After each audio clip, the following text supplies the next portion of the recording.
Why is everything always a table? Come on. Yep. Hi, I'm Jamie. This is Dead Dodge Garage, and this is a 273. The 273 is something kind of nifty. It would eventually grow into really cool stuff that we all know and love.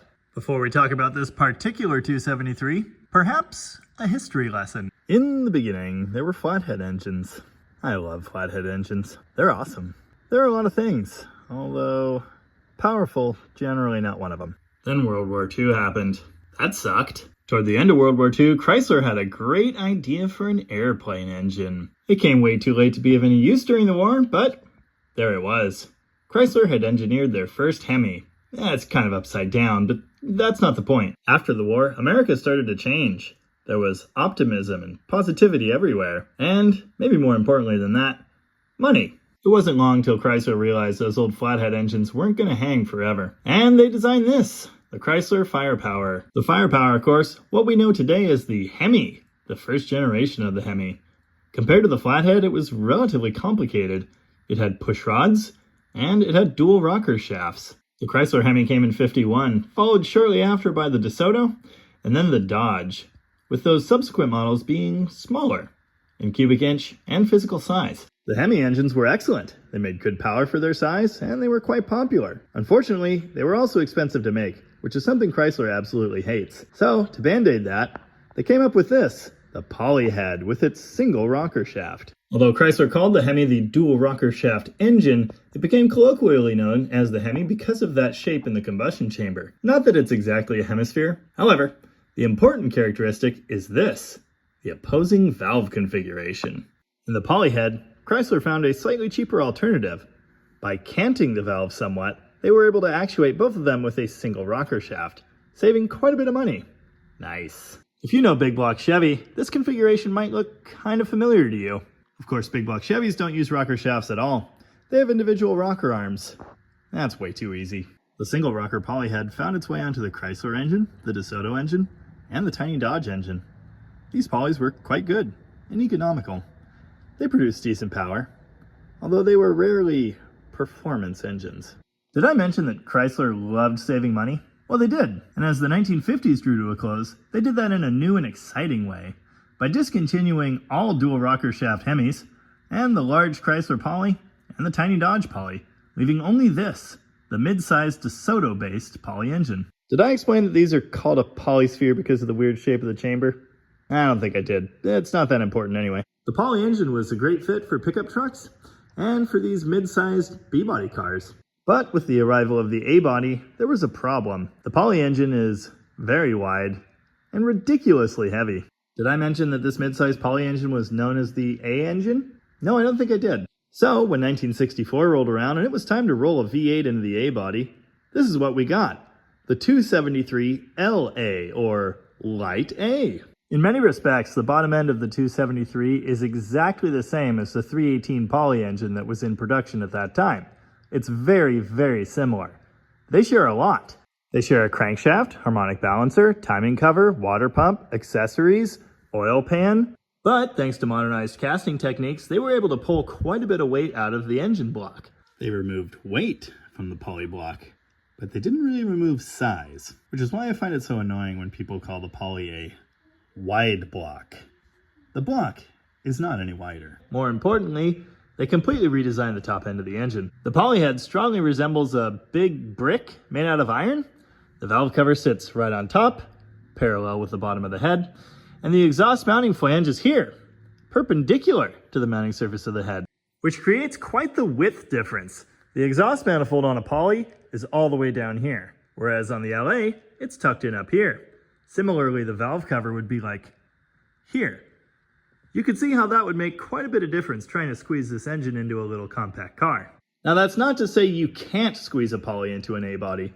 You just shouldn't. With the LA cylinder head redesign, Chrysler finally completed the transition from fancy opposed valves to the most boring and what would become the most ubiquitous head design in the automotive world, the wedge head, with its inline valves. Of course, the Chrysler B engine, and the RB, which hit the scene in '58, did already have this configuration. Now, the early 273 engine, built from 1964 through 1967, is kind of an odd duck compared to, well, the other LA engines. One difference is obvious with this driver's side valve cover removed. It has adjustable rocker arms. That's because it has a solid lifter camshaft setup. That too was a carryover from the Poly engine. Of course, the B&RB engine in this time already had hydraulic lifters, as did the Hemi years before. It's a subtle difference and it's pretty hard to tell, but the intake bolts are actually at a different angle on these than other LA engines.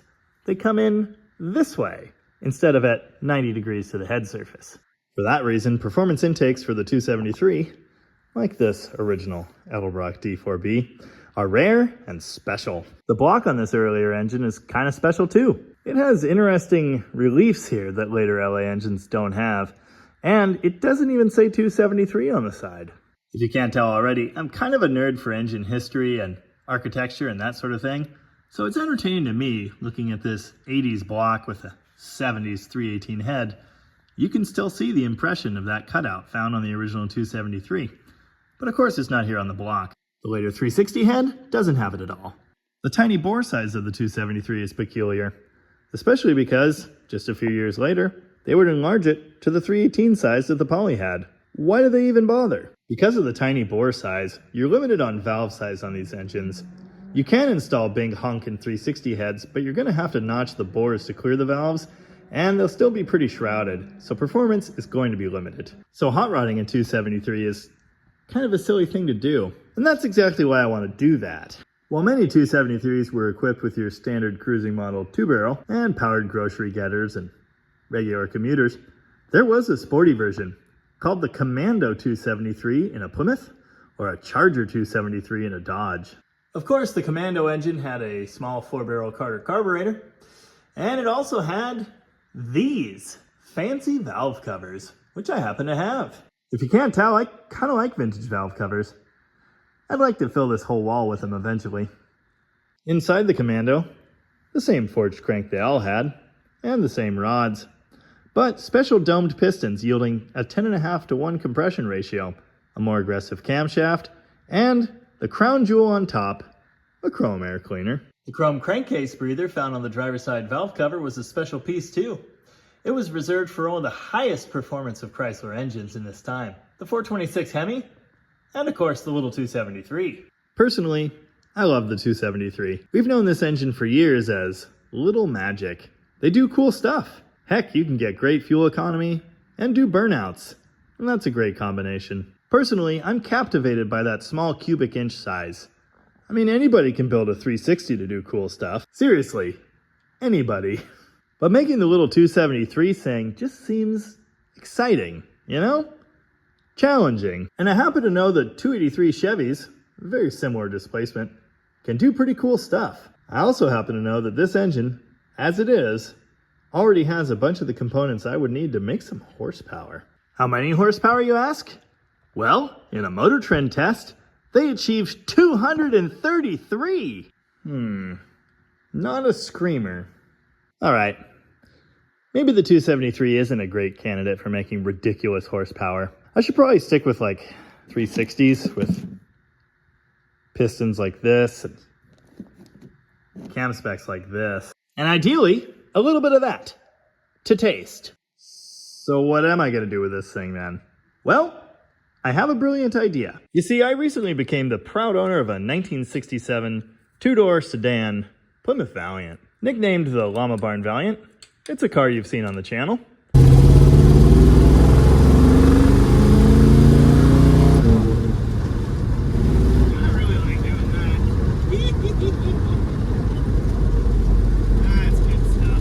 It actually seemed to be pretty popular. Would you? Come on. I recently acquired this 360 engine, some assembly required, and I even sourced a ridiculous camshaft for it, and I was looking for a home for that thing. Immediately my mind thought, aha, 360, ridiculous cam, 4-barrel carburetor, headers, burnouts. Then I remembered about this thing. Yeah, I don't think I need 2 of those. On about the 37th brainwave oscillation after that thought, I remembered this little 273 sitting here.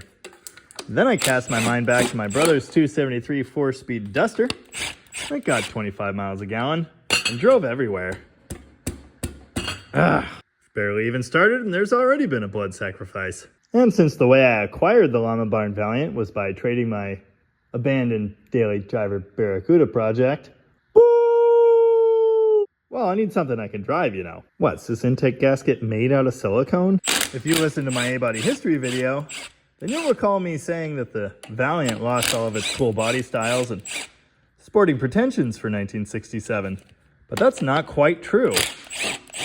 It turns out that it was possible to get the Commando 273 in a 1967 Plymouth Valiant. It was even possible to get it with a 4-speed bolted to the back, although this combination is exceedingly rare, and only 82 were produced. Oh, come on!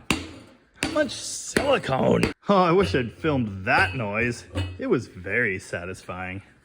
Maybe we can do it again. Oh yeah, nice. Probably should have vacuumed first. The viewers love it when I vacuum. Silicone. I use some, but some use all.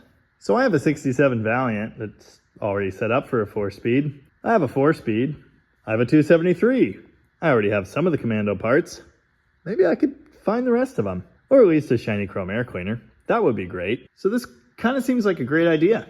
All I need to do now is go through this engine and make sure it's not a total piece of garbage. Well, I mean, it ran, but there are some notable deposits. Oh, right.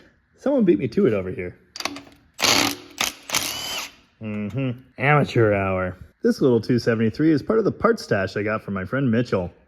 It may or may not be the original engine from his awesome 65 Barracuda. Don't know.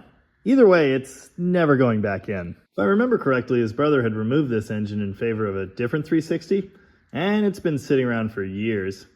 That's why I'd like to kind of open it up and make sure everything's good. Now, I'll tell you right now, this is not going to be a horsepower build.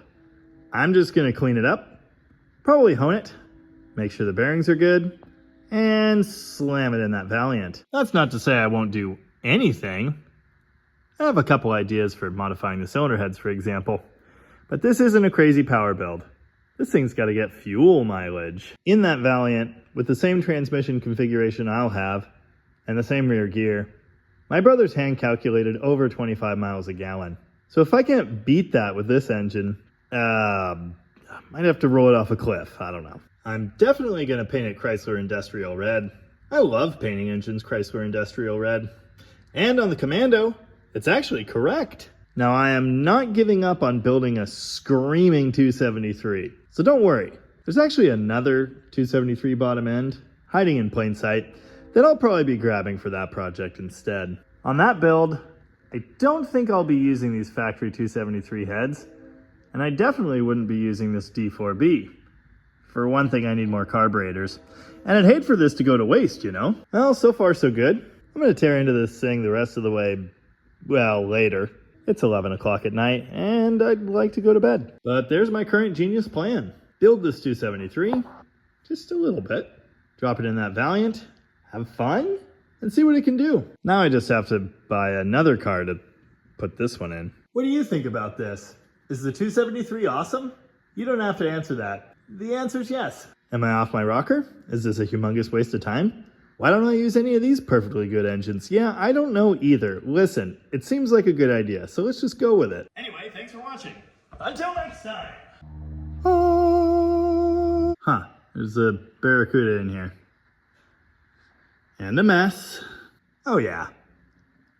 I feel really good about this decision.